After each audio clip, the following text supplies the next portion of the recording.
7, 6, 5, 4, 3, 2, 1. 네, 안녕하세요. 예, 연세리엠 피부과 이세원입니다. 한 달 만에 제가 또 다시 뵙겠습니다. 2월달은 뭐 여러 가지 명절도 있고요. 여러 가지 일도 있고 그래가지고 제가 이 진행을 못했고요. 이번 달부터 한 달에 한 번 정도 제가 재밌는 주제를 가지고 또 이제 진행을 해보려고 합니다. 요즘에 미세먼지가 너무 심하죠. 그래서 저는 출퇴근할 때 보통 제가 차를 운전을 하는데요.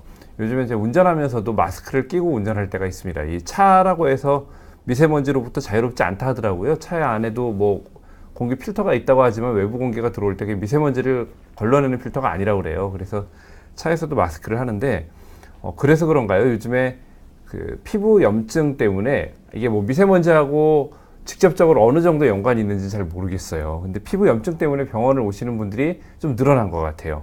근데 이제 피부, 우리 두피도 피부죠. 두피, 머리카락 다 피부의 조직들이고요. 그러니까 저 같은 피부과 전문의, 피부과 의사들이 같이 이제 진료를 하는 그런 저희의 전문 분야고요. 두피의 염증 질환 때문에 또 병원을 오시는 분들이 많고요.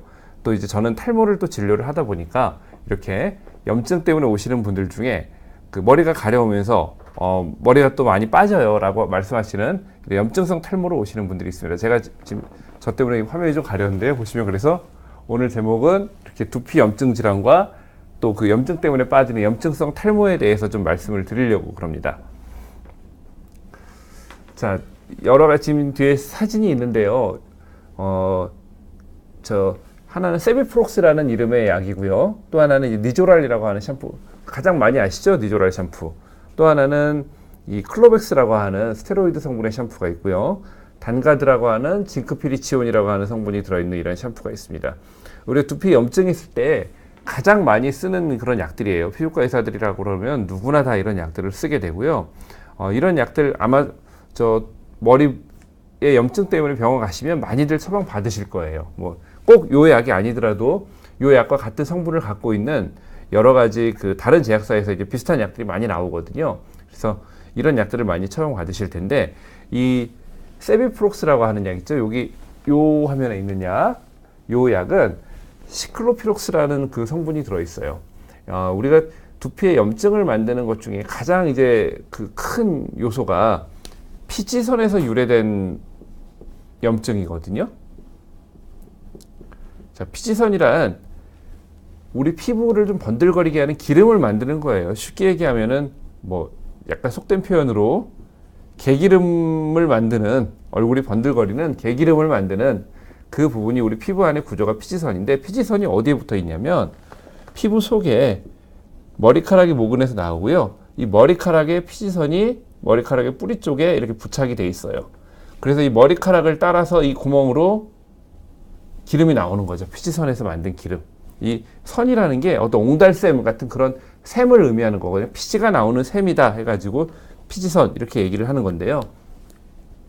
자, 근데 이 기름이 조금 뭔가 축축하기도 하고 염증도 많이 생길 것 같고 뭔가 양분이 될 것 같죠. 그래서 이 피지선에서 우리가 머리 쪽에 말라세치아라고 하는 균이 잘 살아요. 일종의 곰팡이 같은 균이거든요.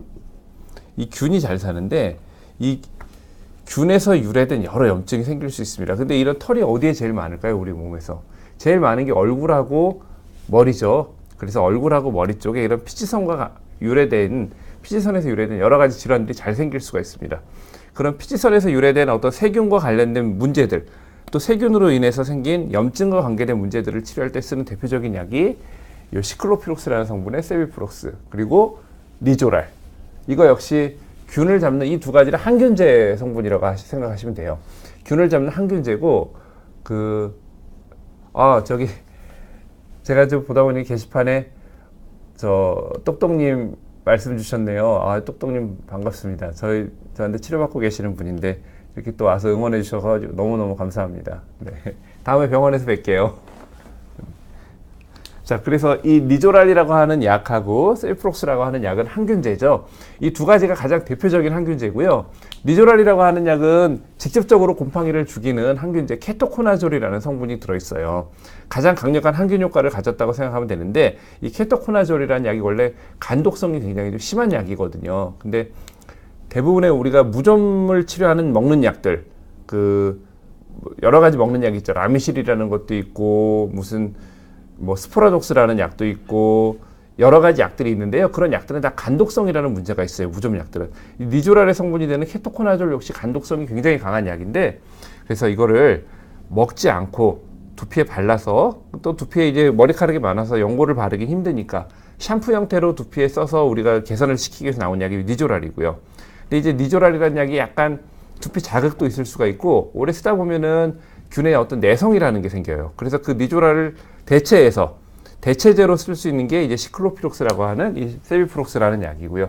세비프록스라는 약은 이 무좀균에 대한 내성균 발현이 조금 더 적은 편이에요. 니조랄에 비해서. 그래서 효과는 두 개가 거의 비슷하다고 생각하시면 됩니다. 또 여기 옆에 보면 단가드라는 약이 있어요. 이게 예전에 우리나라에도 단가드라는 약이 쉽게 구했는데 요즘에는 잘 없는 것 같더라고요. 이 제약사가 요즘에 무슨 문제가 있는지 이거를 잘 수입을 안 하는지 잘 안 보여요, 이 약이. 이거는 징크피리치온이라는 성분의 약이에요. 징크피리치온이라는 성분은 역시 이게 피지에 사는 균을 좀 줄일 수도 있고요. 피지 자체를 좀 줄일 수도 있는데, 이 단가드라는 약에 들어있는 징크피리치온이라는 성분은 다른 니조랄이라든가 세비프록스 같은 케토코나졸 혹은 시클로피록스라는 성분은 이건 약으로 완전 분류가 되어 있는 거고요. 징크피리치온은 약간 화장품 같은 데도 좀 사용을 할 수가 있어요. 그래서 이 단가드라는 샴푸뿐 아니라 여러 가지 뭔가 무좀이나 아니면 비듬과 관계되어 있다고 하는 샴푸들, 시중에 있는 비듬 샴푸들도 잘 이렇게 성분을 보면은요, 그 안에 징크피리치온, 아연, 이런 얘기를 하는 성분들이 들어있어요. 이게 단가드가 가장 대표적인 그 징크피리치온이 들어있는 그 샴푸인데, 그 문제는 이 단가드나 이런 징크피리치온은 케토코나졸이나 그 세비프록스 같은 그 시클로피록스에 비해서 약간 항균력이 떨어져요. 그리고 그 좋아지는 그 근거 자체가 조금 약해요.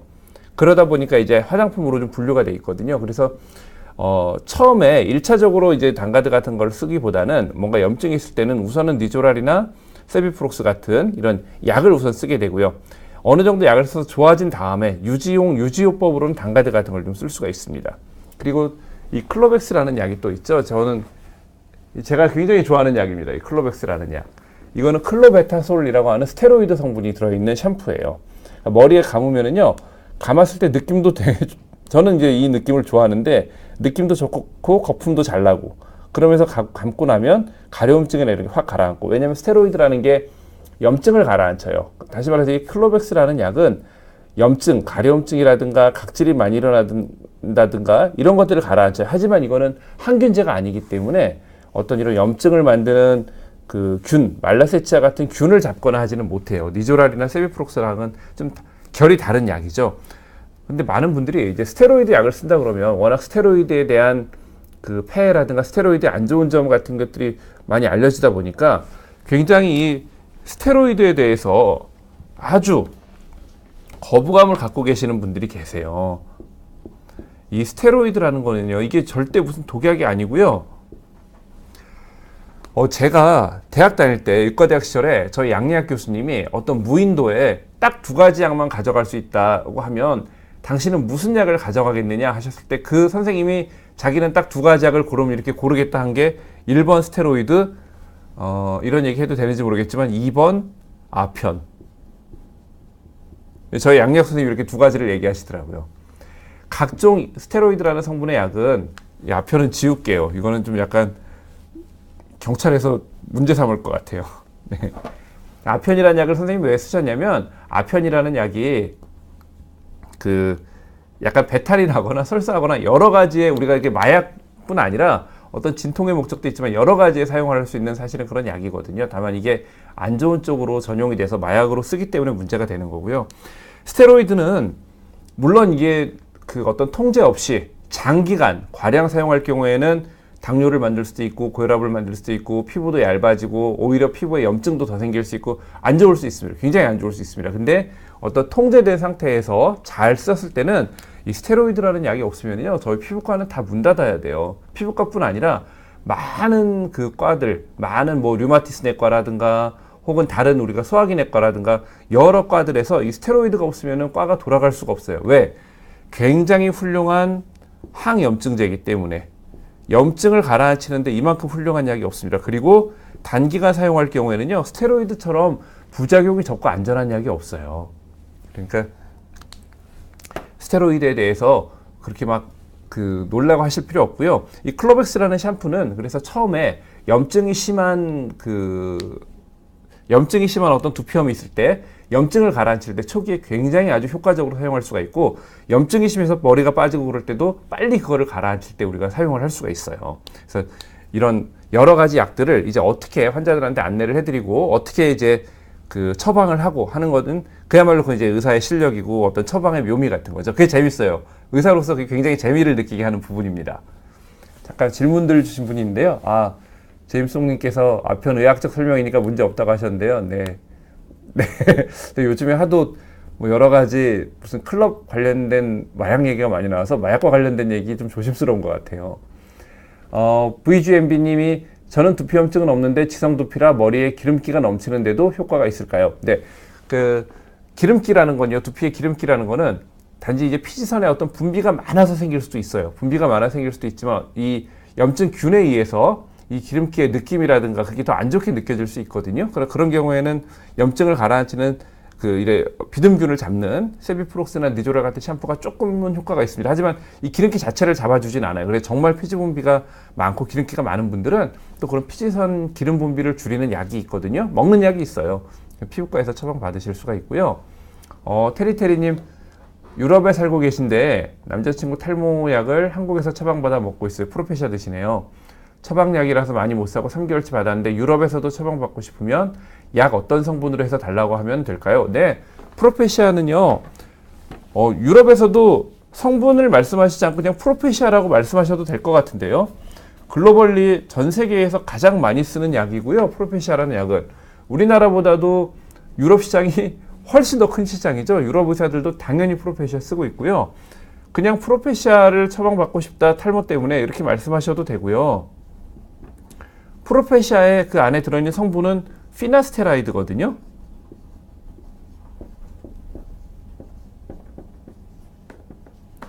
피나스테라이드 제제의 약을 처방받고 싶다, 이렇게 말씀하셔도 되죠. 그러니까 테리테리님 피부과 의사라고 그러면 프로페시아라는 약 이름 모를 리 절대 없거든요. 그냥 어떻게 말씀하셔도 될 것 같습니다. 제와벌님, 제가 지루성이 되게 심하고 남성형 탈모가 진행 중이라고 들었는데 약은 일시적이더라고요. 어떻게 해야 할까요? 맞습니다. 이 지루 피부염은요, 탈모도 마찬가지, 남성형 탈모도 제가 이전 방송에서 여러 번 말씀드렸어요. 치료라는 개념으로 접근하지 않습니다. 관리해 나간다는 개념으로 접근을 해야 되는 거고요. 계속 진행하기 때문에 우리가 그 진행을 억제하기 위해서 꾸준히 약을 먹어야 되는 겁니다. 지루 피부염 역시 마찬가지예요. 지루 피부염이 잘 생기는 어떤 피부의 특성 자체가 완벽하게 바뀌긴 힘들어요. 지루 피부염이 악화되는 상황이 있거든요. 술을 많이 드신다든가, 스트레스가 굉장히 심하다든가, 피부에 많은 자극을 준다든가, 혹은 너무 건조한 환경에 노출된다든가 하는 민감한 피부에 자극을 주는 여러 상황들이 다 이제 지루 피부염을 악화시키는데, 이런 상황이 됐을 때는 언제든지 재발을 할 수가 있어요. 그러니까 이 지루 피부염은 완벽하게 이걸 완치시킨다라는 거는 좀 힘들 수 있고요. 그냥 어떻게 보면 나와 같이 동행하는 별로 썩 반갑지 않은 친구다. 나와 같이, 하지만 이 친구랑 나가 동행을 해야 된다. 하지만 얘가 액팅아웃 하지 않게, 이 친구가 같이 동행을 하지만 이상한 짓 하지 않게 내가 잘 다스리고 가야 된다, 이렇게 생각을 하셔야 되고요. 문제가 있을 때는 병원 가서 이제 진료 받으시면 약을 쓰고 이렇게 조절을 하시면 충분히 좋은 상태 조절하실 수가 있어요. 제가 피부 좋다는 얘기, 죄송합니다. 제 자랑 좀 하면은 피부 좋다는 얘기를 굉장히 많이 듣습니다. 제가 저희 환자들 같은 경우에는 원장님이 하시는 그거를 알려주세요. 제가 그 치료를 받고 싶어요. 이렇게 심지어는 말씀하시는 분이 있을 정도로 피부 좋다는 얘기를 많이 듣는데요. 제가 대학 때만 해도요, 피부 완전 찌질이었어요. 코 밑에 뻘겋게 달아올라서 각질 다 일어나고 있고요. 뺨에서 각질 일어나고 있고요. 미간에서 각질이 막 일어나고 뻘개져 있고, 두피 가려워서 맨날 긁고 있고요. 굉장히 심한 지루 피부염을 저도 갖고 있었거든요. 근데 제가 이제 대학 다닐 때는 어린 마음에, 놀고 싶은 마음에 술도 많이 먹고 밤에 늦게 자기도 하고 보습제도 안 발랐죠. 그때는 그렇게 안 좋았는데, 제가 이제 대학을 졸업하고 인턴 레전드 과정을 거치고 피부과 전문의가 되면서 지금은 이제 술도 잘 안 마시고 잠도 일찍 자려고 그러고 항상 보습제 잘 바르고 그랬더니 지금은 지루 피부염이 전혀 없어졌어요. 그래서 약간 평소에 어떤 건강관리 같은 게 좀 필요합니다. 서나미님, 25세 여자분이신데 두피와 피부에 열이 계속 올라오고 개미가 기어다니는 것 같은 간지러움이 있는데요. 이것 때문에 머리가 계속 수치 주는 것 같습니다. 건조한 두피인데 머리를 매일 찬물로 감는 것이 좋을까요? 우선 이 피부 두피에 생기는 열감이라든가 말씀하신 개미가 기어다니는 것 같은 간지러움 같은 이 느낌, 굉장히 이건 주관적인 느낌이에요. 이 주관적인 느낌을 실제로 그럼 이 열감이 생기는 거를 우리가 측정할 수 있는 뭐 그 피부의 어떤 체열을 측정하는 장비 같은 것들이 요새 있죠. 서모미터라는 걸 가지고 측정을 해봤을 때 실제로 무슨 열이 오른다거나 혹은 실제로 어떤 심부에 어떤 체온이 오른다거나 하는 그런 현상은 전혀 없거든요. 신경이 예민해서 생기는, 그러니까 신경이 예민하다는 게 어떤 정신적으로 예민하다는 게 아니라요. 우리 피부에는 피부의 말단에 신경의 말단이 피부에 다 노출이 돼 있어요. 그래서 아주 작은 자극, 뭐 약간 이게 스치기만 해도 우리 피부는 예민하게 느끼거든요. 그 느낌을. 근데 이 신경의 말단이 다 피부에까지 다 올라와 있기 때문인데 이 말초 신경들이 조금 예민한 분들이 계세요. 다른 분들보다. 그런 분들 같은 경우에 이런 열감이라든가 가려움증을 느끼고 실제로 어떤 큰 염증이 없더라도요. 근데 이런 어떤 주관적인 느낌을 완전히 조절하기는 조금 어려움이 있습니다. 하지만 이런 느낌도 어떤 간지러움이나 이걸 좀 억제시켜 줄 수 있는 그런 약들이 있거든요. 그러니까 그런 약들을 조금 쓸 수 있는 것 같고요. 만약에 이런 가려움증 때문에 머리를 자꾸 긁는다든가 그러면서 피부 염증이 생기면 정말 그 염증 때문에 머리숱이 좀 줄어들 수 있어요. 그리고 건조한 두피에 찬물로 매일 머리를 감는 건 별로 추천하는 방법이 아닙니다. 우리 피부의 장벽은 온도에 굉장히 민감한데 차가운 온도에 자꾸 접하게 되면 피부 장벽이 좀 약해집니다. 그러니까 어쩌다 한 번은 괜찮겠죠. 그러니까 너무 찬물로 그렇게 감지 마시고요. 조금 미지근한 물로 조금 부드러운 저자극 세정제를 이용해서 감아주시면 좋을 것 같아요. 그리고 밖에 안 나가고 그냥 집에 계시는 날은 하루 머리 감지 마세요. 자꾸 감는 게 오히려 안 좋을 수가 있습니다. 그리고 핫떡님께서 경구 테트라사이클린 말고 클린다마이신을 바르는 게 더 효과가 좋을까요? 이렇게 하셨는데 이거는 뭐 증상에 따라 다르겠죠. 어떤 부분적인 염증이 있거나 클린다마이신이라는 약이 우리가 전체적으로 염증이 심할 때는 당연히 테트라사이클린 계통 약을 먹는 게 더 좋을 수 있고요. 부분적인 염증이 있을 때는 클린다마이신이라는 약을 조금 바르는 게 효과가 있을 수도 있고요. 그거는 정말 케이스 바이 케이스인 것 같고요. 핫떡님의 현재 어떤 상황이라든가 그렇지 않으면 핫떡님의 상황을 보신 진료하신 선생님의 어떤 판단에 따르시는 게 제일 좋을 것 같습니다. 자, 그래서 지금부터는 이제 조금 그런 두피에 염증이 어떤 것들이 있는지, 탈모가 될 수 있는 염증이 어떤 것들이 있는지만 간략히 좀 볼게요.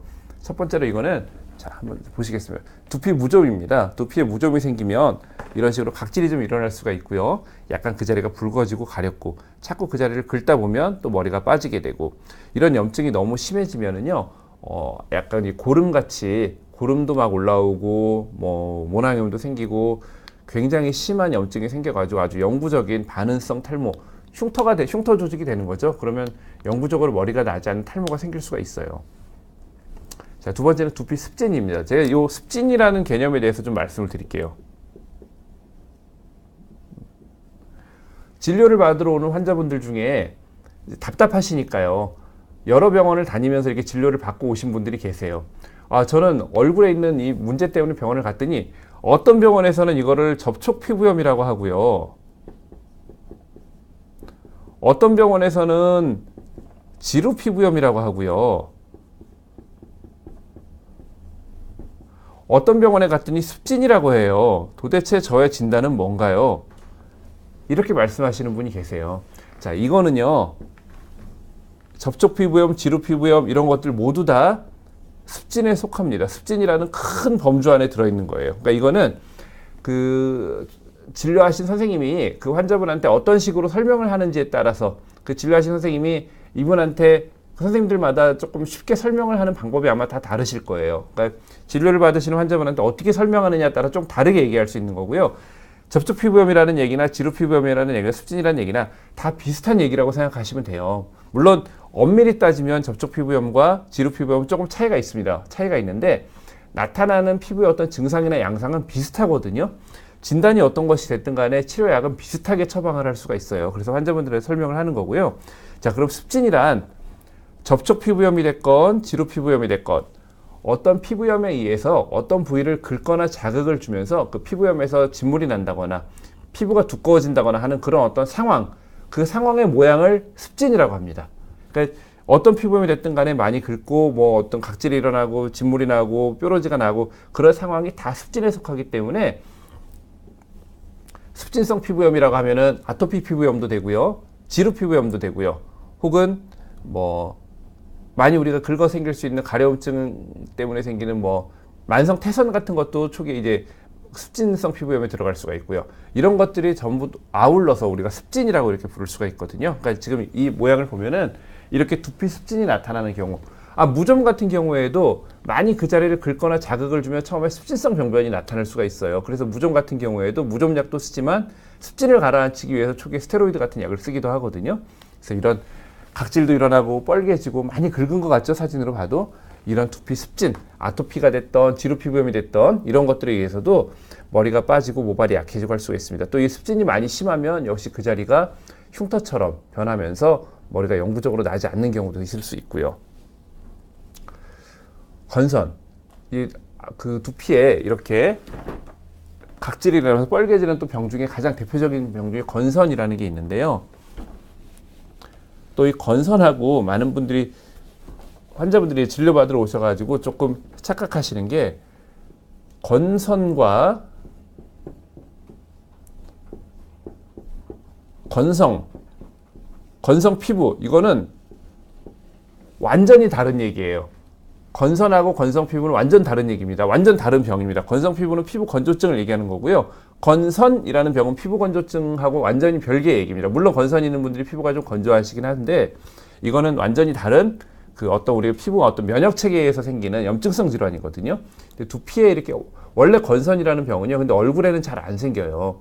이건 햇빛을 많이 받고 그러면은, 햇빛을 받으면은 그 아무래도 건선은 햇빛에 의해서 조금 호전이 되거든요. 근데 그 이 건선이라는 병은 얼굴 쪽에는 그래도 햇빛을 많이 받는 쪽에는 좀 덜 생겨요. 근데 이거 두피 쪽에는 건선이 특징적으로 다른 얼굴 부위에 비해서 조금 많이 생깁니다. 근데 건선이 이제 두피에 생길 때 특징은 이런 식으로 두피하고 얼굴 사이에 좀 경계가 뚜렷하게 생기는 경우가 많아요. 습진 같은 경우는 긁다 보면 그 경계가 뚜렷하지 않은 경우도 많은데, 경계가 뚜렷하고 재밌는 게 모양으로 보면은 굉장히 심한 것 같은데 가려움증이 습진보다 조금 적은 게 이 건선의 특징입니다. 이 건선 같은 경우에는 아주 만성적으로 오래가는 질환이고, 역시 많이 긁거나 자극을 주면, 이 부분 보면은요, 보이시는지 모르겠는데 손톱도 별로 이쁘지가 않아요. 이 건선 있는 분 이렇게 손톱도 좀 상할 수가 있고요. 몸의 다른 부위, 얼굴이 아닌 뭐 몸통의 팔꿈치라든가 무릎이라든가 햇빛에 노출되지 않는 다른 부위에도 이런 병이 좀 생기시는 그런 경우가 있습니다. 그래서 이런 건선 같은 경우에도 우리가 탈모를 유발할 수가 있고요. 또 두피 모낭염, 얼굴에 여드름이 생기는 분은 두피에도 모낭염이 생깁니다. 왜냐하면 이 여드름이라는 것도 결국은 피지선이라든가 여드름도 그 피지선이라고 하는 피부 부속기에 의해서 유발되는 질환이고요. 두피에도 이런 피지선, 피부 부속기가 굉장히 많은 곳이죠, 두피가. 그러다 보니까 얼굴에 여드름이 많이 생기는 분들은 두피에 또 그 모낭염이 많이 생길 수가 있고요. 얼굴에 여드름이 없다 하더라도 뭐 조금 몸이 피곤하다거나 술을 드신다거나 두피를 자주 만진다거나 그럴 경우에는 이런 모낭염이 좀 생길 수가 있습니다. 그 모낭염이 생기면 그 자리가 누르면 따끔거리고 아프기도 하고 가렵고, 만지면 이렇게 따까리같이 딱지가 만져지기도 하니까 자꾸 그걸 띄게 되거든요. 근데 그렇게 따까리를 자꾸 띄고 하는 과정에서 머리가 빠지고 반복적으로 하다 보면 그 자리에 머리가 나지 않는 역시 그 반응성 탈모가 생길 수가 있고요. 그렇게 딱지를 띄거나 하지 않더라도 염증 자체가 심해도 역시 탈모가 좀 생길 수가 있죠. 그래서 지금 제가 말씀드린 것들이 가장 대표적으로 두피 염증 때문에 탈모를 만들 수 있는 것들, 모낭염이라든가 건선이라든가 습진, 무좀, 뭐 이런 것들이 있을 수가 있습니다.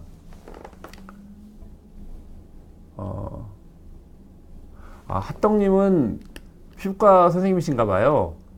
상태에 따라 테트라사이클린이나 클린다마이신을 주로 처방하긴 하는데 보통 테트라사이클린을 처방해 줄 때 환자의 컴플라이언스가 좋더군요. 아무래도 교과서대로 처방해 주니까요.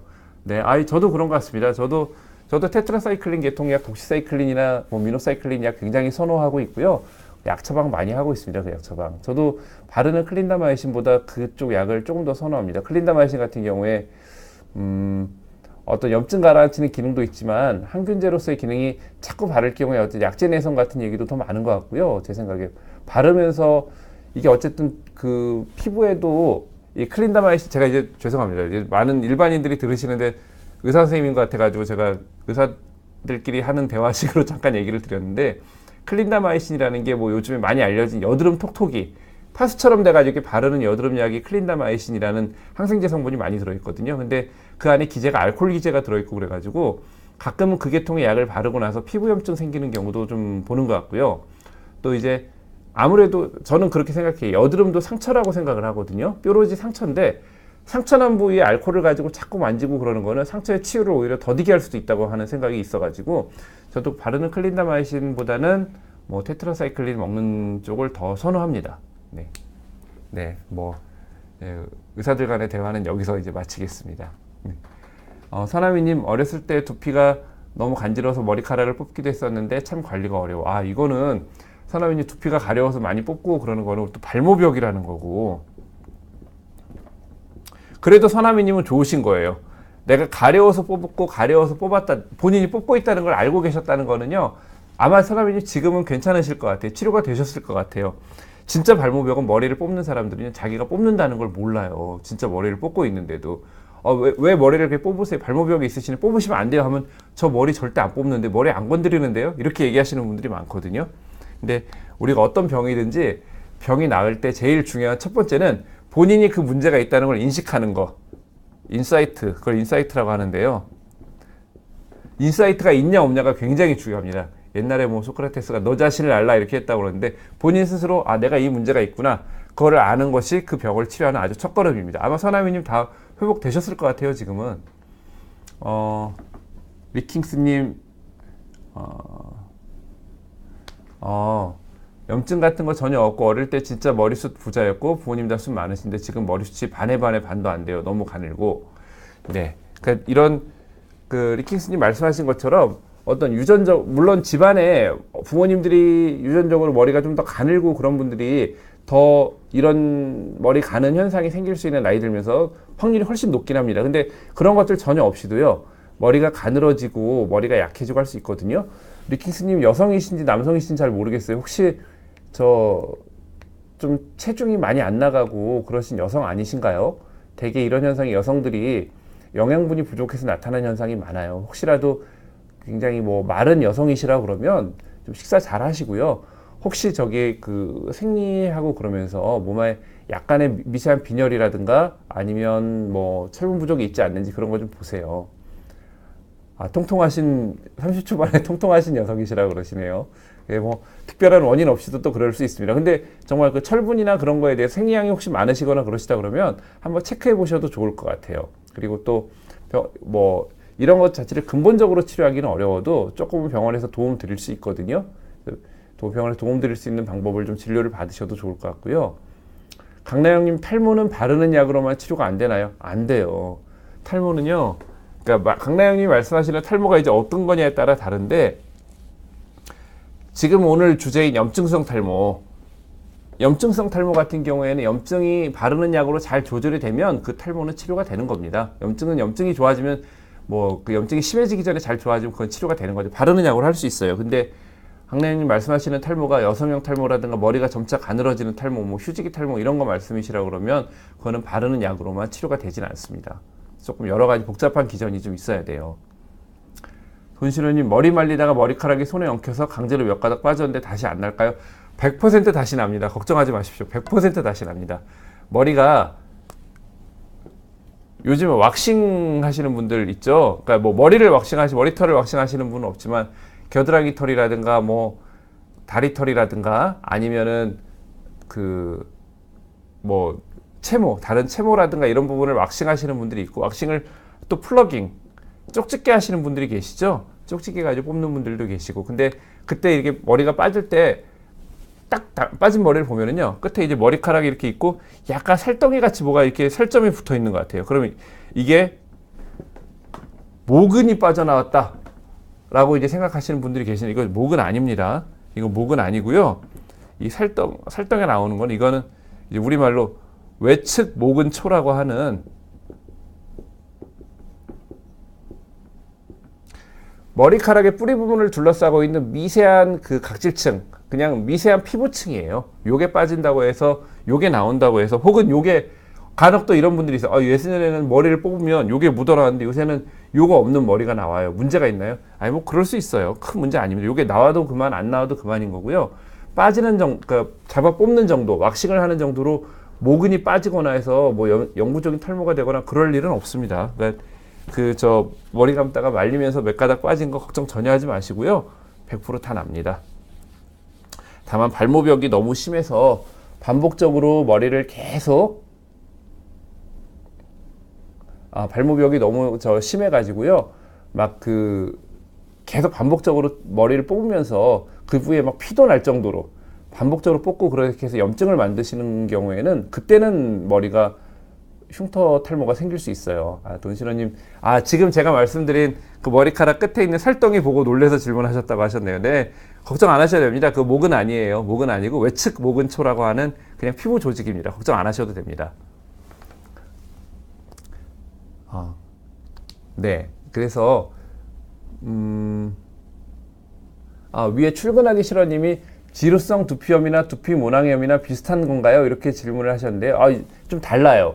다른데 이게 어떤 병이라는 게요, 아주 클리어하게 얘는 무조건 지루성 피부염, 얘는 모낭염 이렇게 구별되지 않고요. 이것들이 조금 교집합을 이루는 경우가 많아요. 지루 피부염과 모낭염이 이렇게, 지루 피부염이 있는 분들이 머리를 자꾸 긁고 만지고 하다 보면 모낭염이 생길 수 있는 거고요. 또 뭐 모낭염이 있는 사람에서 그분이 술도 많이 드시고 뭐 그러다 보면 또 지루 피부염이 생길 수가 있는 거고요. 그러니까 뭐 지루 피부염과 모낭염이 완전히 별개가 아니고요.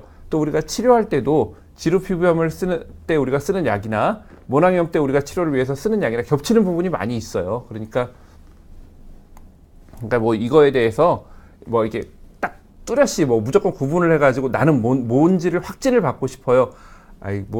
저도 확진 잘 못해요. 그렇게 확진 잘 못하고, 아마 많은 피부과 선생님들이 이거를 뭐 클리어하게 당신은 무조건 모낭염, 당신은 무조건 지루 피부염 이렇게 말씀드리지 않으실 거예요.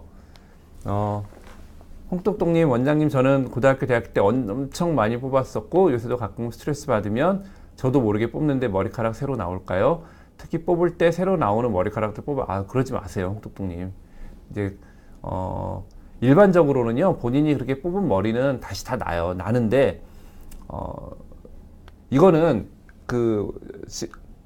이거에 대해서 근데 정말로 뭐 아주 심층적으로 연구를 하신 분이 사실은 없어요. 근데 이제 많은 분들이 어떤 주관적인 느낌은 뽑을 때마다 머리가 나도 조금 가늘게 나는 것 같다, 머리가 진행되는 것 같다 이렇게 하는데, 의사들은 이렇게 얘기를 해요.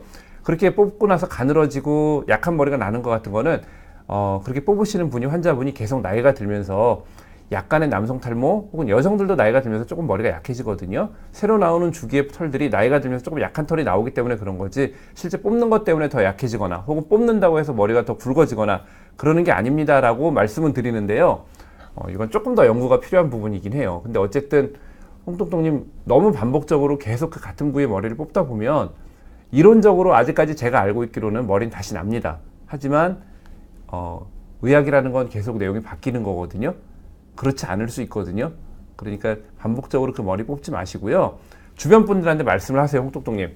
친구분들이나 가족분들한테 내가 이런 상황에서 머리를 뽑고 머리를 자꾸 만지니까 혹시라도 여러분들이 제가 머리를 뽑거나 머리를 만지는 상황을 보시면 저한테 말씀을 해주세요. 왜냐면 이제 잘 못 느끼시거든요, 발모벽이 있으신 분들이. 말씀을 해달라고 주변에 부탁을 하시면은 그 주변 분들이 얘기해 주시거든요. 그럼 그때마다 뽑는 이제 상황을 좀 중단을 하시고요. 아니면 공부하시거나 그럴 때 이 헤어캡 있잖아요. 공부하시거나 책 보시거나 그럴 때 머리에 손이 안 가게 헤어캡을 좀 쓰고 하셔도 좋을 것 같아요. 그렇게 해서 머리 많이 뽑지 마세요. 두피 손상이 생깁니다. 그리고 핫떡님도 피부과 선생님이신가 봐요. 오늘 네, 감사합니다, 핫떡님. 네, 칭찬해 주셔서 감사합니다.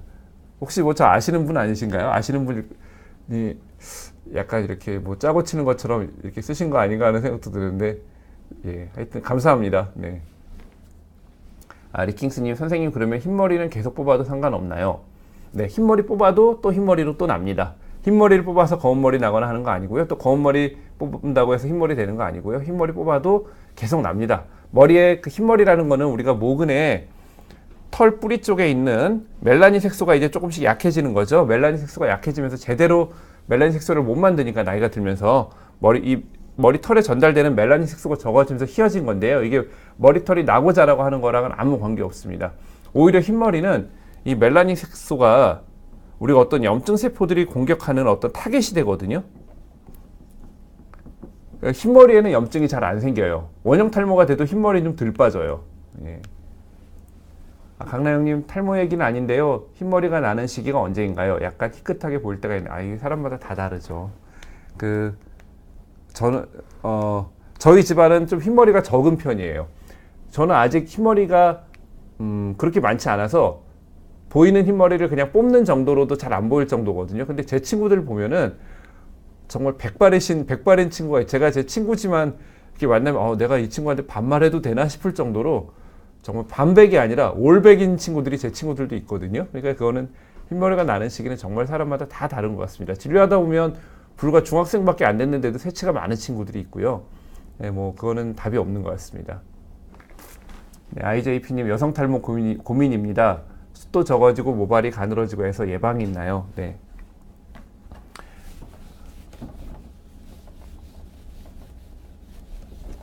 우리가 뭐 예방 주사를 맞듯이 뭐 완전한 예방법이라는 건 있을 수가 없습니다. 하지만 그런 어떤 정도를 좀 줄일 수 있는 게 있거든요. 제가 예전 방송에서 말씀드린 적이 있었는데, 일란성 쌍둥이를 대상으로, 여성 탈모는 아니지만 일란성 쌍둥이를 대상으로 일본에서 이렇게 그 통계 조사를 해봤어요.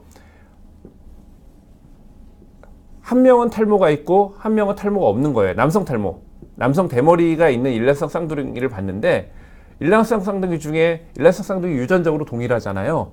한 분은 대머리고 한 분은 대머리가 아닌 분이 있는 일란성 쌍둥이들, 도대체 왜 그럴까? 이 사람들 어떤 생활이나 이런 게 차이가 있나? 이런 걸 봤더니 제가 말씀드렸죠, 전에. 흡연과 음주가 연관이 있었다고. 다른 수면 패턴이라든가 다른 것들은 생활 패턴이나 그렇게 크게 연관이 없었던 것 같아요. 이런 게 연관이 있었다는 얘기는 우리가 어떤 유전적으로 내가 탈모가 진행될 수 있는 소인을 타고났더라도 내가 살아가는 과정에서 잘 뭐 생활 습관이라든가 이런 걸 잘 조절하고 조금 탈모가 잘 안 생길 수 있는 방법을 취하면 아무래도 탈모가 좀 덜 생길 수 있다는 근거가 되는 얘기거든요. 그러니까 여성분들 같은 경우에 제일 걱정하는 거는 이제 저체중, 다이어트, 영양 부족. 이게 제가 제일 이제 강조해서 말씀을 드리는 거고요. 또 한 가지는 이제 생리열이 많은 분들, 생리가 좀 이게 주기가 짧은 분들이나 이런 분들은 빈혈이 좀 생길 수 있거든요. 그래서 철분이 부족하지 않은지 그거를 좀 보셔가지고 하시면 좋겠고요. 혹시라도 음주나 흡연을 많이 하신다 그러면 음주변을 좀 줄이시고요. 모발은요, 우리 몸에 굉장히 미용적으로 중요하지만 전반적인 우리 몸에서 봤을 때는 그렇게 아주 핵심적인 중요한 기관은 아니에요. 우리가 뭐 모발이 없다고 해서 뭐 뇌나 심장이 다치는 것 같은 그런 심각한 문제가 생기는 게 아니거든요. 그래서 어떤 영양이 부족하거나 우리 몸에 문제가 생길 때는 모발에 가는 영양이나 모발에 가는 혈액량이나 이런 것부터 줄이는 것 같아요. 그래서 어떤 피로나 이런 상황이 있을 때는 모발이 먼저 가늘어지고 기름기가 생기고 뭐 이런 게 바로 나타나죠. 다시 말해서 우리 몸이 조금 더 건강하게 하는 생활 습관을 갖고 계시면 그 여성 탈모가 나타나는 거를 그래도 빈도를 약간 줄일 수 있지 않을까, 저는 그렇게 생각해서 환자분들께도 그렇게 설명해드리고 안내해드립니다. 네, 돈시로님, 20대 후반인데 급격하게 새치가 증가한 것은 무슨 증상일까요? 외가 쪽이 젊을 때부터 흰머리가 많이 생겼다는데 유전적인 영향일까요? 운동도 많이 하고 프로틴도 자주 먹는데도 그러네요 하셨는데, 이 탈모보다도요, 그 어떤 유전 패턴, 유전의 어떤 영향, 그러니까 이것도 제가 전 방송에 말씀드렸는데 유전형과 표현형이라는 게 있는데요. 유전적으로 어떤 소인을 타고났다고 해서 그게 다 표현되는 건 아니에요. 유전적으로 어떤 소인을 타고났다 하더라도 그 소인이 평생 나타나지 않고 가는 사람도 있거든요. 근데 이 탈모하고 모발에 있어서 탈모와 흰머리에 어떤 유전적인 영향을 봤을 때는요, 흰머리, 새치가 모발 유전적인 영향이 훨씬 더 강합니다. 그래서 집안에 어르신들이 좀 젊었을 때부터 흰머리가 많이 생기신 어르신들이 있다 그러면 그 자손들도 흰머리가 좀 많으실 가능성이 있어요. 그러니까 저 같은 경우에 이제 흰머리 좀 적은 편인데, 저희 어머니 아버지는 한 60대 정도가 돼도 염색 안 하셨거든요. 지금은 이제 뭐 70대 중반 넘어가시고 70대 중반 후반 되셨는데, 지금은 이제 머리가 많이 희세요. 그래서 염색을 가끔 하시고 지금은 그렇게 하십니다. 근데 그건 아버지는 그러시는데 저희 어머니는 지금도 염색 전혀 안 하세요. 그냥 흰머리가 중간중간 조금 보이시는 정도. 그러니까 저도 뭐 부모님께 감사해야죠. 흰머리가 적은 그런 유전자를 받았으니까. 근데 이건 뭐 어쩔 수가 없을 것 같습니다. 그거는. 입 주변에 모낭염으로 진단받아서 출근하기 싫어님, 모낭염으로 진단받아서 5개월 동안 항생제 먹었어요. 두피에도 심하게 났었고요. 호전되긴 한데 항생제 끊으면 심해지고를 반복하다가 로아큐탄으로 갈아탔는데 2주 만에 정말 호전됐거든요. 지금은 그렇게 심하지 않아서 병원에 안 가는데 수면 시간이 불규칙해지면 다시 닦지 않고 고름이 나오긴 해요. 교집합이라고 하시니 약간 이해가 가네요. 아, 예, 맞습니다. 아, 그래도 저희 한필영 선생님 같이 이렇게 훌륭한 피부과 선생님이 또 이런 말씀들을 해주셔가지고 많이 좀 도움이 되시는 것 같네요. 기쁩니다. 저희 선배세요. 한필영 선생님은 저희 학교 선배시고 그러신데요.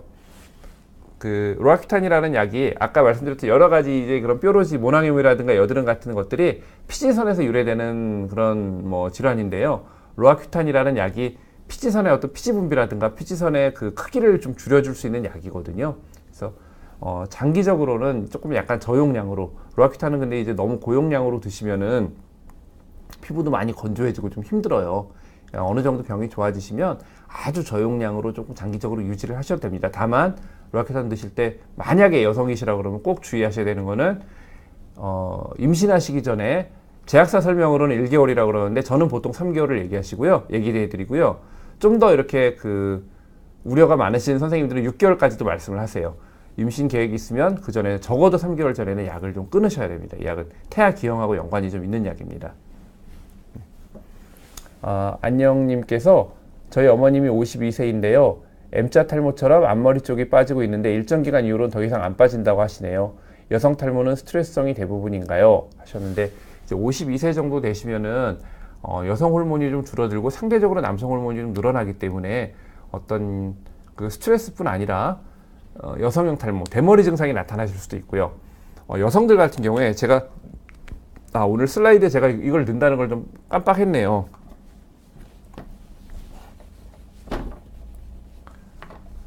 그 모발의 앞쪽에 M자 쪽이 좀 빠지는 여성들이 있는데요. 그게 여성 탈모가 아니라도 그쪽이 빠지면서 머리가 안 나는 반은성 탈모로 진행되는 좀 특이한 병이 있어요. 그거를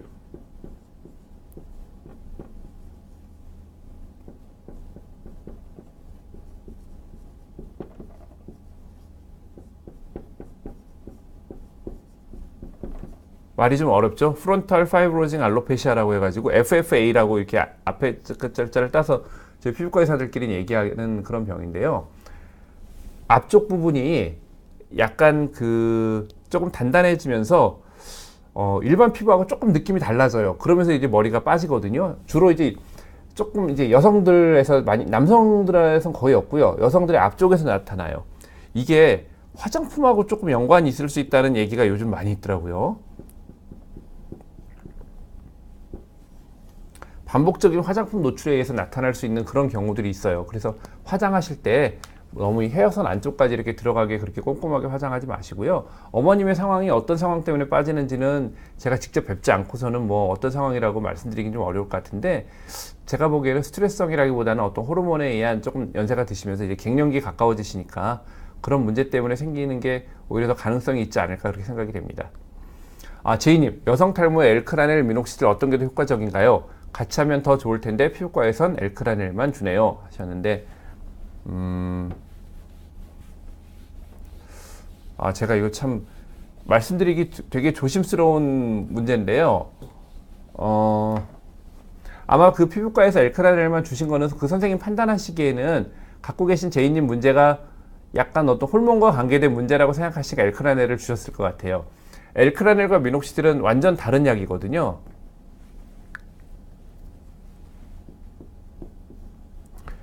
쉽게 얘기하면 엘크라넬은 호르몬과 관계된, 호르몬을 조절하는, 국소적으로 두피에 관여하는 호르몬을 조절하는 약이라고 생각하시면 되고요. 미녹시딜은 발모제라고 생각하시면 돼요. 뭐 간단하게 이렇게 나눠서 말씀을 드릴게요. 근데 이 엘크라넬의 어떤 호르몬을 조절하는 효과가 그렇게 탁월하진 않습니다. 그래서 과거에 이제 이 어떤 연구 결과들을 봤을 때, 처음에 이제 엘크라넬이 나올 때, 엘크라넬이 출시될 때 여러 가지 연구 논문들이 나왔었는데, 그 어떤 연구 논문이라는 거를 저희가 다 신뢰하지 않아요. 그래서 저는 이제 논문 같은 거를, 연구 논문을 볼 때 중요하게 보는 게 논문에 이제 이런 걸 명시해야 되는데, 스폰서가 누군지, 과연 이 논문이 어떤 스폰서를 받고 쓴 논문인지, 그렇지 않으면 그냥 독자적인 논문인지, 아니면 그 논문을 쓴 그 의사나 교수님이 속해 있는 기관이 어떤 기관인지, 그 논문에 나오는 어떤 약이나 이런 거 관계가 있는 기관인지를 좀 보거든요. 그래서 처음에 엘크라넬이라는 약이 나올 때 여러 가지 연구 논문이 나왔었는데, 그때는 이 호르몬을 조절하는 엘크라넬의 효과가 미녹시딜과 거의 동일한 효과가 나타난다라고 논문들이 많이 나왔는데요. 그 이후에 시간이 지나면서, 왜냐면 그때 이제 논문들은 처음에 이제 약이 나올 때는 논문을 내고 할 때 약간 제약사의 스폰서가 조금 있거든요.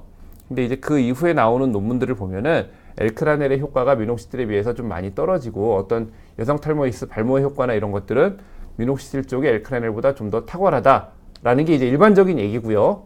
근데 이제 아까 질문 주신님께서 그 선생님이 엘크라넬만 처방하시는 거는, 그건 뭐 분명히 그분이 보시고 선생님 그 환자분 증상이 엘크라넬에 합당하다고 생각하시니까 처방했을 것 같아요.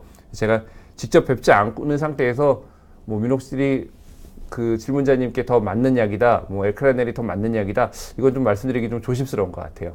아, 핫떡님 저희 후배시라 그러시네요. 네, 어쩐지 그런 것 같았어요. 약간 칭찬하시고 뭐 명강의 이런 약간 입에 발린 칭찬 그런 것 같았습니다. 하여튼 어쨌든 감사합니다. 네, 네, 조한킴님, 정수리랑 가르마 쪽이 휑해지는 것 같은데 맥주 효모 먹는 거 어떻게 생각하세요?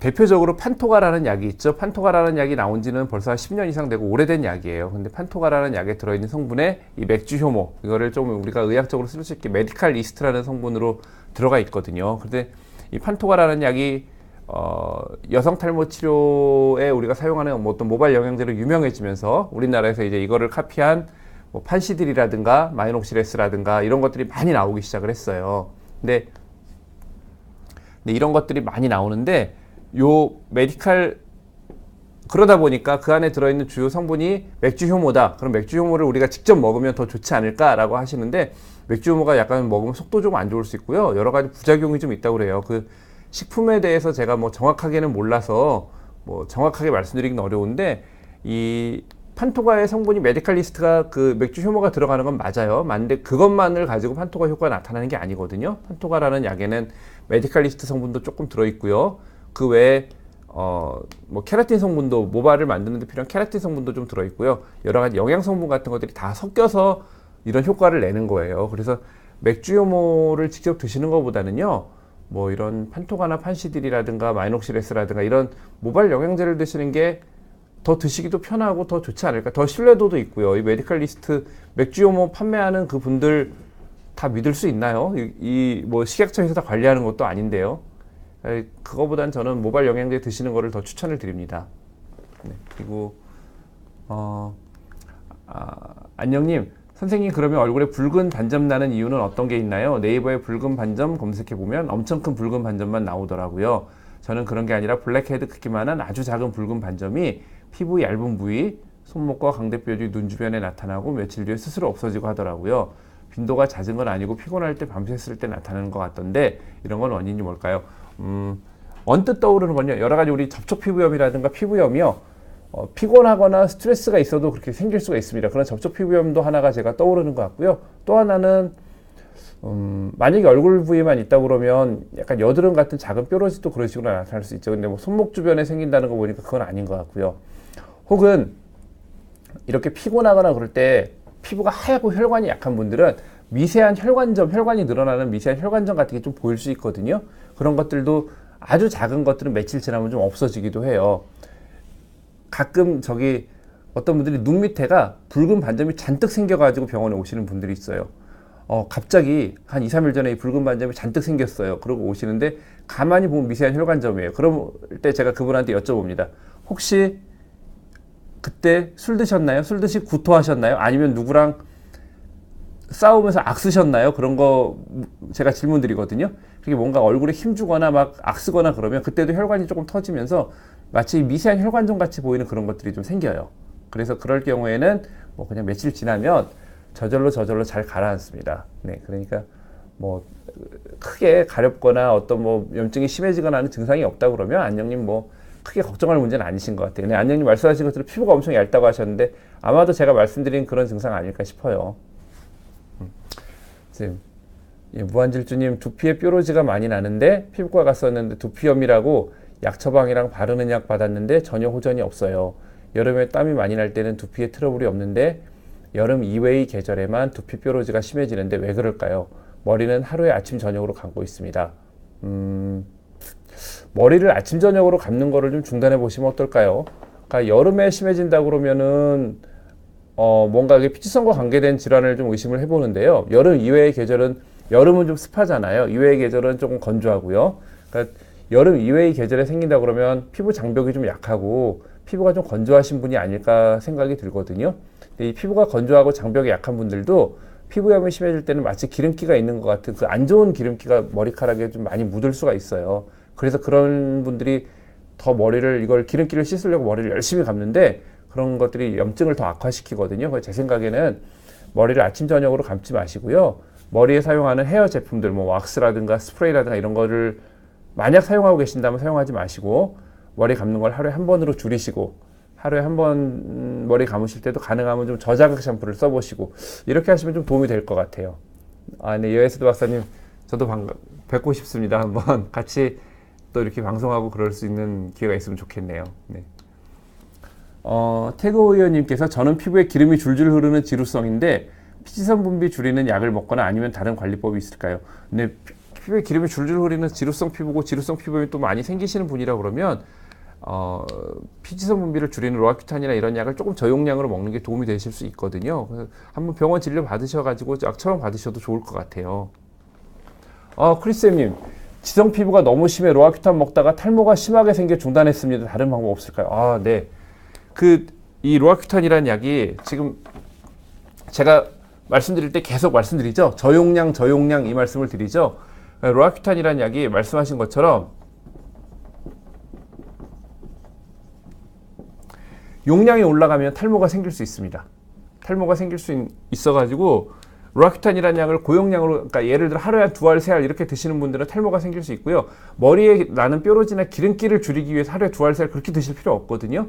제가 계속 말씀드리는 게 저용량 말씀드리는 게 약간 용량을 낮춰서 예를 들어 뭐 이틀에 한 번, 3일에 한 번 뭐 이런 식으로 약을 드신다고 그러면 탈모가 생기는 경우는 거의 없어요. 만약에 크리스쌤님 지성이 너무 심하시고 그러시면은 조금 약의 용량을 약간 줄여가지고 드셔도 뭐 괜찮지 않을까 싶거든요. 뭐 제가 이거는 크리스쌤님 직접 뵙고 뭐 진료하면서 어떻게 약을 드셨는지 그거를 좀 뵙고 말씀을 드려야 할 내용인 것 같긴 한데 만약에 로아큐탄을 먹고 탈모가 심하게 나타난다 그러면 뭐 중단하는 건 맞습니다. 그때는 중단하셔야 됩니다. 근데 일반적으로 로아큐탄 먹는다고 다 그렇게 탈모 나타나는 건 아니고요. 탈모가 나타나는 경우에도 저용량엔 별로 없어요. 고용량일 경우가 좀 그러니까 조금 저용량으로 드시면 좋을 것 같습니다. 네. 하루에 한 번 무한질주 하루에 한 번 감아봤었는데도 그러시다 그러네요. 건조한 건 맞으시다 그러고 한 번만 감을 때 머리가 기름에 떡진다고 하시는데 그러면 꼭 2번을 감으셔야 된다 그러면요. 뭐 아토피 아이들이 쓰는 아토피용 세정제를 쓴다거나 이런 식으로 가능하면 두피에 이렇게 좀 자극을 좀 줄이는 방법을 찾아보셔야 될 것 같아요. 그리고 조금 그런 염증이 생기는 거에 대해서 약을 쓰는 거에 대해서는 뭐 진료를 좀 해봐야 될 것 같은데요. 네. 유에스 박사님이 질문하셨는데 로게인 매일 바르는 것이 귀찮으면 먹는 미녹시딜 소량 복용하는 건 어떻게 생각하세요? 말씀하셨는데 먹는 미녹시딜을 이게 용량에 따라 다를 것 같은데요, 박사님. 우리가 이 로게인이라는 약이 개발된 이유가요. 잘 알고 계시겠지만 이 로게인이라는 약의 성분도 결국은 미녹시딜이거든요.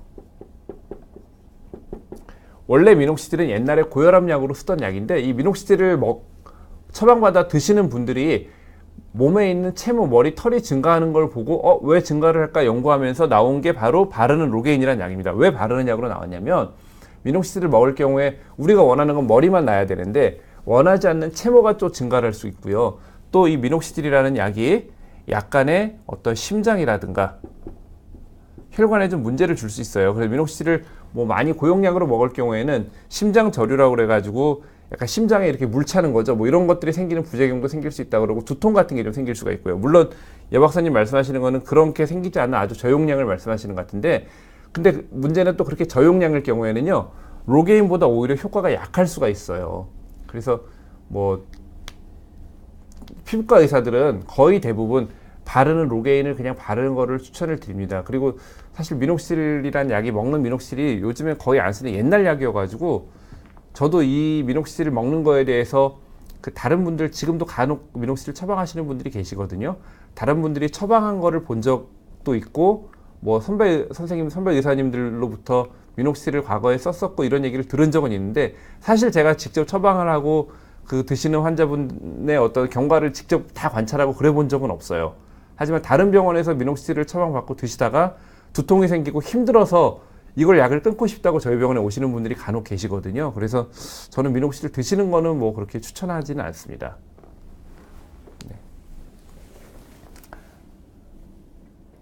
네. 핫떡님은 정말 노골적으로 저희 후배신 것 같네요. 하이병 선생님도 아시고 뭐 이나호 선생님 아시는 거 보니까 노골적으로 저희 후배시네요. 누군지 궁금하네요. 다음에 만나게 되면 말씀해 주세요. 누구신지. 네. 아, 네, 여 박사님.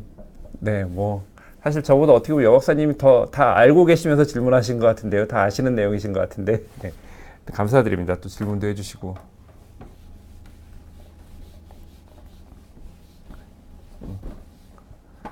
그래서 참 두피염, 안녕님, 선생님, 그럼 여성 탈모보다 남성 탈모 치료가 쉬운 건가요? 저 개인적으로는 남성 탈모 있는 분들이 치료라고 하긴 어렵고요. 관리가 조금 더 쉬운 것 같습니다. 그러니까 남성 탈모가 있는 분들은 어쨌든 확실한 약이 있잖아요. 남성 탈모는 그 프로페시아 아보다트라고 하는 확실한 약이, 물론 그 약을 먹는다고 해서 남성 탈모가 치료되는 건 아닙니다. 남성 탈모가 뭐 머리가 막 나고 하는 건 아니지만 적어도 지금 상태에서 더 심하게 악화되는 것을 막을 수 있는 확실한 방법이 있거든요. 뭔가 한 가지 확실한 방법이 있다는 거는 의사 입장에서는 뭐 굉장히 치료가 좀 수월해지는 그런 경우이기 때문에 여성 탈모보다는 남성 탈모가 좀 더 쉽다고 저는 그렇게 생각을 하고 있습니다. 저 개인적으로는. 근데 하지만 그렇다고 여성 탈모는 뭐 전혀 치료 효과가 없거나 그러지 않고요. 여성 탈모 있는 분들도 또 약을 쓰고 치료를 하면서 좋아지는 분들 많이 계세요. 저희 병원에는 과거에는 남성 탈모가 있는 분이랑 여성 탈모가 있는 분이랑 보면은 남성 탈모 있는 분들이 거의 뭐 한 9대1, 8대2 정도로 월등히 많았던 것 같은데요. 요즘에 점점 여성 탈모 치료 받으시는 분들이 늘어나는 것 같아요. 그래서 저한테 치료 받으시는 분들 요즘에는 남성 탈모가 있는 분과 여성 탈모가 있는 분이 한 6대4 정도? 그 정도로 거의 여성 탈모 있는 분들이 뭐 굉장히 많아지셨고, 뭐 그렇게 여성 탈모 있는 분들이 많아졌다는 얘기는 뭐 당연히 여성 탈모가 고민을 하신 분들이 많아진 것도 하나의 이유겠고요. 혹은 여성 탈모가 치료를 받아서 좋아졌다는 그런 입소문이 있으니까 또 오셨겠죠. 그래서 여성 탈모라고 해서 또 치료가 전혀 안 되는 거 아닙니다. 네, 여 박사님 감사합니다. 네. 크리스엠님, 겨털 또는 수염 라인 제모하고 싶은데요. 몇 번 레이저 치료해야 없어지는지요? 그리고 레이저 치료 전 털 길러서 가야 되는지요? 아니면 면도하고 가야 되는지요?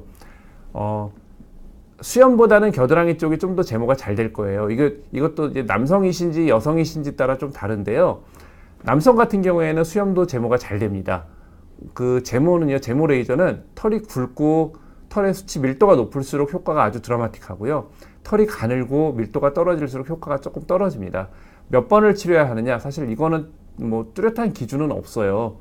어떤 분들은 한 4-5번만 치료해도 거의 잘 안 보일 정도로 많이 없어지는 분들이 계시고요. 어떤 분들은 뭐 진짜 한 10번 정도를 치료해도 수치 워낙 많아서 계속 털이 나시는 분들이 계시고요. 그러니까 이거는 그분 상황에 따라 조금 다를 것 같고요. 레이저 치료하기 전에 한 가지 말씀드릴 거는 가볍게 면도를 하는 정도는 괜찮아요. 근데 너무 아주 매끈하게 너무 깔끔하게 면도를 하고 가면은 레이저가 타고 들어갈 길이 조금 없어지거든요. 그러니까 너무 깔끔하게 면도하는 것보다는 뭐 가볍게 면도하는 정도는 괜찮고요. 쪽집게로 뽑거나 왁싱을 하고 레이저 하러 가시면 그때 효과 없어요. 그러니까 그런 거는 하고 가시면 안 됩니다. 베르다님, 어머님께서 뇌하수체 선종으로 인한 말단 비대증을 판정받아 선종을 수술한 이후 8개월 정도 되어가고 있는데 6개월 차부터 급격한 탈모로 마음고생이 심하셔서 질문해 봅니다. 혹 수술과 탈모에 연관성이 있을까요? 수술 이후에 약은 따로 복용하고 계시지 않습니다. 제가 예전에 이거 관련해서 제가 논문을 한번 쓴 적이 있었는데요. 제가 그 논문을 썼던 경우에는 뇌하수체 선종은 아니고 뇌혈관이 막혀서 수술을 한, 지금도 이런 거 쓰시는지 모르겠어요, 신경외과에서. 당시에 제가 썼을 때는 GDC라는 거에 대한 논문을 썼는데, GDC가 보면은 구글 리얼미 디태처블 코일이라고 그래가지고 혈관이 막힌 분들 그 안에다가 혈관을 넓혀주는 스프링 같은 코일을 넣는 수술이거든요. 이 수술을 한 분들이 이상하게 저희 제가 있었던 대학병원 신경외과에서 수술하신 분들이 한쪽 부분 머리에 국소적으로 탈모가 다 극심하게 나타나는 현상들이 있어서 과연 이게 왜 생겼을까를 역학조사를 하고 요게 대한 논문을 제가 쓴 적이 있었어요. 당시에 유추했던 탈모가 생겼던 원인으로는 제가 두 가지를 유추를 했었는데, 한 가지는 우리가 뇌수술 시간이 좀 오래 걸리죠. 그리고 뇌수술을 하시는 분은 의식을 완전히 없애고 수술을 하기 때문에 움직임이 전혀 없으세요. 또 움직이면 안 되시니까 근이완제를 써서 아예 전혀 몸에 힘이 안 들어가게 만들거든요. 한쪽으로 이제 머리를 이제 수술을 할 때 어떤 한쪽으로 수술이 들어가야 되니까 한쪽으로 누워 계시죠. 몇 시간 동안. 뇌수술이 시간이 오래 걸리니까요. 압박 탈모라는 게 있습니다. 누워 계시면 누워 계신 방향으로 눌려가지고 탈모가 생기는 게 압박 탈모예요. 한동안 여러 시간 동안 혈액순환이 안 되면 생기는 탈모거든요. 한 가지 원인을 그래서 압박이라고 생각을 했고요. 근데 당시에 제가 논문을 썼을 때 이 GDC 코일이라는 걸 넣은 분들은 압박한 부분이 아니라 다른 부위에 탈모가 생겼어요. 그래서 그러면 압박이 아니라 그렇다면 어떤 원인이 있을까? 또 한 가지 생각한 거는 방사선. 수술할 때 이 GDC 코일이라는 거는 수술을 할 때 코일이 제대로 들어갔는지를 보기 위해서 시암이라고 하는 방사선을 머리에 쪼여가지고 치료를 하거든요. 그래서 방사능을 방사선 조사가 많은 부위에 보니까 탈모가 생기더라고요. 우리가 모근 같이 피부나 머리털 같이 굉장히 분화가 많이 되는 그런 조직들은 방사선에 약해요. 그래서 우리가 항암 치료하시는 분들 보면 머리가 많이 빠지죠. 그런 식으로 방사선을 수술 중에 많이 쪼이면서 그 부위가 탈모가 되지 않았을까? 이 두 가지를 제가 원인으로 유추해서 논문을 썼던 기억이 있어요. 그러니까 뇌하수체 선종 수술하신 어머님께서는 제가 말씀드린 경우에 해당이 되는지는 저는 사실 그 수술에 대해서 잘 모르기 때문에 잘 모르겠어요. 근데 이런 것과 연관이 좀 있지 않을까? 만약에 국소적으로 탈모가 생긴다면. 그리고 또 한 가지는 이런 심한 탈모가 나타나신다 그러면 말씀하신 것 같이 마음고생이 심하시거나 아무래도 수술 후에 영양 같은 것도 좀 부족하실 때고요. 심한 스트레스에 의해서 나타나는 휴지기 탈모가 또 생길 수 있거든요. 이런 것들이 아마 다 원인이 될 것 같아요. 그래서 혹시 어떤 원인이 있지 않은지 보시고요. 근데 대개는 이런 어떤 수술에 생기는 탈모는 시간이 지나면서 다 회복이 됩니다. 그러니까 아마 어머님도 회복 잘 되실 것 같아요. 네. 네. 보다 보니까 저희 후배들이 이거를 좀 많이 보고 계시네요. 네.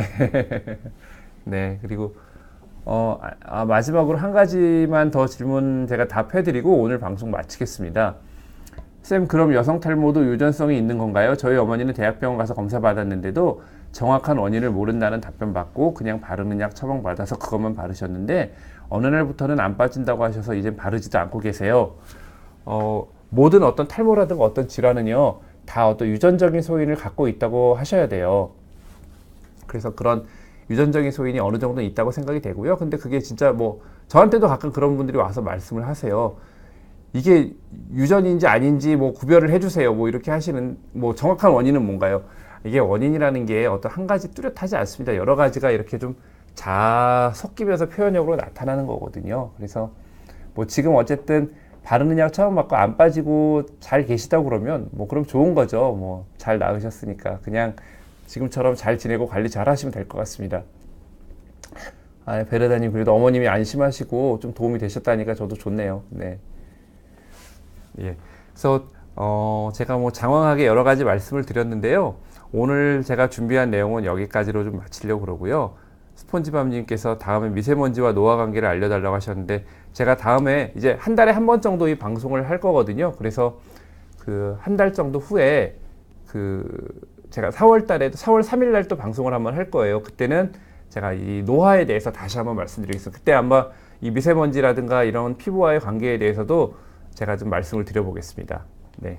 오늘 질문도 많이 해주시고 시청해주시고 하신 여러분들 정말 진심으로 감사드립니다. 감사합니다. 다음에 또 뵙겠습니다. 네.